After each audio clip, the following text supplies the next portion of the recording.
Breaking news Eluru జిల్లా దెందులూరు నియోజకవర్గం రాయన్నపాలెలో తీవ్ర ఉద్రిక్తత ఏర్పడింది. మాజీ ఎమ్మెల్యే అబ్బయ్య చౌదరి ఇంటిని ముట్టడించారు కొందరు గుర్తు తెలియని వ్యక్తులు. అబ్బయ్య చౌదరికి చెందిన పామాయిల్ తోటలో దిగుబడి పనుల్లో వివాదం తలెత్తడంతో అక్కడ పనిచేస్తున్న కూలీలపై గుర్తు తెలియని వ్యక్తులు దాడి చేశారు. ఆ తర్వాత అబ్బయ్య చౌదరి ఇంటిని ముట్టడించి ఇంట్లోకి వెళ్లేందుకు ప్రయత్నించారు. అయితే పోలీసులు వారిని అడ్డుకున్నారు.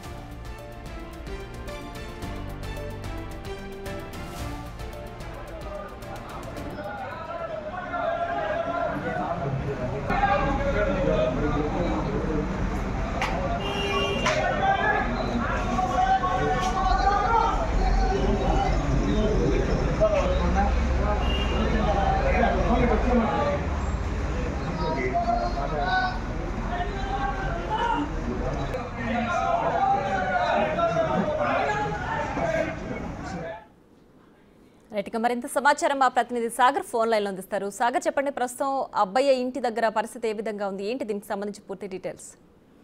దెందులూరు నియోజకవర్గం రాయన్నపాలెం గ్రామంలో ఉద్రిక్త పరిస్థితులు చోటు చేసుకున్నాయి.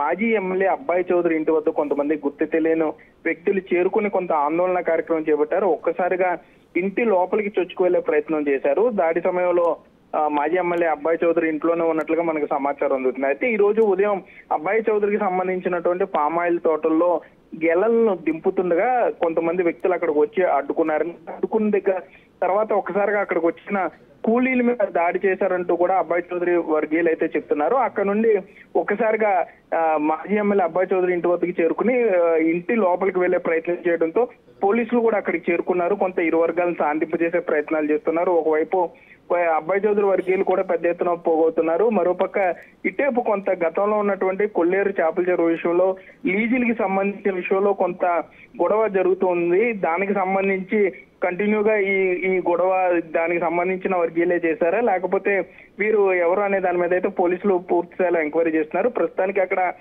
పోలీసులు అయితే పెద్ద ఎత్తున చేరుకున్నారు. ఇరు వర్గాలకి నచ్చజెప్పే ప్రయత్నం అయితే చేస్తున్నారు. సాగర్, అయితే ప్రస్తుతం దాడికి గురైన కూలీలు ఏమంటున్నారు, అసలు వివాదం ఎక్కడ తలెత్తింది, దానికి సంబంధించి ఏమైనా ఉన్నాయా డీటెయిల్స్? అయితే ఈ రోజు ఉదయం పామాయిల్ అబ్బాయి చౌదరికి సంబంధించినటువంటి పామాయిల్ తోటలో ఈ పామాయిల్ గెలలను దిగుబడి చేస్తున్నారు. అవి దించేటప్పుడు ఒకసారిగా గుర్తు తెలియని వ్యక్తులు తోటలోకి రావటం, కూలీల మీద ప్రయత్నం చేయడం, అసలు గెలలు ఎందుకు కోస్తున్నారంటూ కూడా కనీసం వారు ఎవరు అనేది కూడా అర్థం కాకుండానే దాడి చేశారు. వెంటనే అక్కడ నుండి పక్కనే ఉన్నటువంటి అబ్బాయి చౌదరి ఇంటి వద్దకు వెళ్ళటం, సుమారుగా 40-50 మంది వ్యక్తులు అక్కడ చేరుకుని కొంత అక్కడ గలాట సృష్టించే ప్రయత్నం చేయడం, ఇంటి లోపలికి చొచ్చుకు వెళ్లే ప్రయత్నం చేయడంతో వైసీపీ నాయకులతో పాటుగా అక్కడ చేరుకున్నటువంటి అబ్బాయి చౌదరి వర్గీయులు కూడా దాన్ని అడ్డుకునే ప్రయత్నం చేశారు.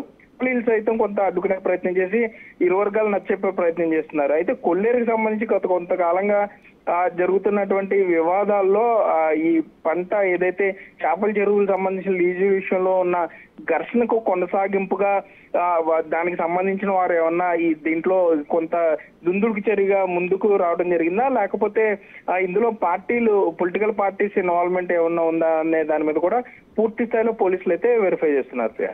సాగర్, అయితే దాదాపు 50 మంది వరకు దాడికి పాల్పడ్డట్టు చెప్తున్నారు. మరి సీసీటీవీ ఫుటేజ్ లో పోలీసులు ఏం తేల్చారు, దుండగులు ఎవరని ఏమైనా విషయాలు కన్ఫర్మ్ చేశారా? అబ్బాయి ఏదైనా అనుమానాలు వ్యక్తం చేశారా ఎవరనే విషయం పైన?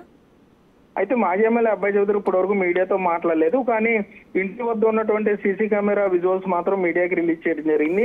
ఒకనొక దశలో ఈ ఆందోళన చేస్తున్న వ్యక్తులు కొంత ఇంటి లోపలికి చొచ్చుకు వెళ్లే ప్రయత్నం చేయడం, దాన్ని పోలీసులు అడ్డుకోవడం కూడా జరిగింది. కానీ అంటే విషయం మీద ఇంకా స్పష్టత లేకపోవడం, వచ్చిన వారు ఏదైనా పార్టీకి సంబంధించిన వారా లేకపోతే ఈ కొల్లేరు చెరువులకు సంబంధించిన విషయంలో గత కొంతకాలంగా అబ్బాయి చౌదరి ఇంటి ముందు కొంత ఏదైతే రిలే నిరాహార దీక్షలు చేస్తున్నారో దానికి సంబంధించిన వ్యక్తులు అనే దాని మీద ఇంకా క్లారిటీ రాలేదు. ప్రస్తుతానికి మీడియాకి మాత్రం ఈ అబ్బాయి చౌదరి ఇంటి సీసీ కెమెరాకి సంబంధించినటువంటి విజువల్స్ మాత్రం రిలీజ్ చేయడం జరిగింది. సో ఆ 50 మంది సీసీ ఫుటేజ్ లో మొహాలు అయితే క్లారిటీగా కనపట్లేదు. ఆ వ్యక్తులు ఎవరైనా పూర్తిగా తెలియటం లేదు. పోలీసులు మాత్రం పూర్తి స్థాయిలో దర్యాప్తు చేస్తూ ఉంటున్నారు. ఇలా ఇళ్ల మీదకి వెళ్లి దాడులు చేసే సంస్కృతి కరెక్ట్ కాదు. తప్పకుండా ఈ వెరిఫై చేసిన తర్వాత ఎవరైతే దీనికి కారణమయ్యారో వారి మీద తప్పకుండా కేసులు పెడతామని పోలీసులు చెప్పే పరిస్థితులు అయితే ఇక్కడ ఉన్నాయి. Right Sagar, thanks for the updates.